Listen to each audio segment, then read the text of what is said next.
चला तुमच्यासाठी परत एक खास ट्रिक घेऊन आलोय. ट्रिक काय आहे तर बघा. चला सर हा 1 ते 60 पर्यंतचा वर्ग काढायचा एका सेकंद. बर हा 50 पूर्वीची संख्या जर असेल हा तर तुम्हाला शिकवतो वर्ग कसा काढायचा. चला बघा. बर हा समजा संख्या घेतली तुम्ही 47. बर हा घ्या 47 47 जर संख्या असेल हा. तर आता बघा 47 मध्ये सर किती मिळाल्यानंतर 50 येतो? 3 इथं 3 लिहा बर लिहिलं 3 लिहिलं आणि इथं 25 फिक्सच ठेवा. म्हणजे 25 लिहायचंच. फिक्सच कोणत्याही संख्येला लिहायचंच. फिक्सच. बर हा चला मला सांगा 3 चा वर्ग किती? 9 तुम्ही लिहा 09. बर लिहिला 09 दोन अंकी संख्या बनवायची. बर म्हणजे जर एक अंकी असेल तर अगोदर 0 लावायचा. अधिक 0 बरं, हा. लावायचं. मला सांगा हा. ही 50च्या पूर्वीची आहे का नंतरची आहे? अगोदरचे आहे सर. म्हणून या 25 मधून ही 3 वजा करायचं. 25 वजा 3 किती आलं? 22 इथं 22 लिहा.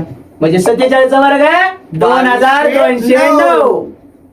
सर हा. आता आपल्याला काढायचं आहे 50च्या नंतरचा वर्ग. बर हा आता संख्या घेतली समजा तुम्ही 54. बर घेतली 54 50 पेक्षा किती मोठं आहे? 4 4. हा. म्हणून इथं लिहा 4. लिहिलं 4 बर आणि 25 तुमचा मगाचा फिक्स ठरलेला 25 फिक्सच. बर हा आता करायचा 4चा वर्ग काय करायचा 4 चा वर्ग 16. लिहा खाली 16 आता मला सांगा ही 54 50 पेक्षा मोठी आहे का छोटी आहे? जास्त आहे. म्हणून या 25 मध्ये अधिक 4 करा. 25 अधिक 4 किती 29. लिहा इथे 29 किती आलं उत्तर? 54 चा वर्ग 2916. 50 पेक्षा मोठा असेल तर अधिक अधिक. करा. 50 पेक्षा छोटा असेल तर वजा वजा करा. करा. धन्यवाद.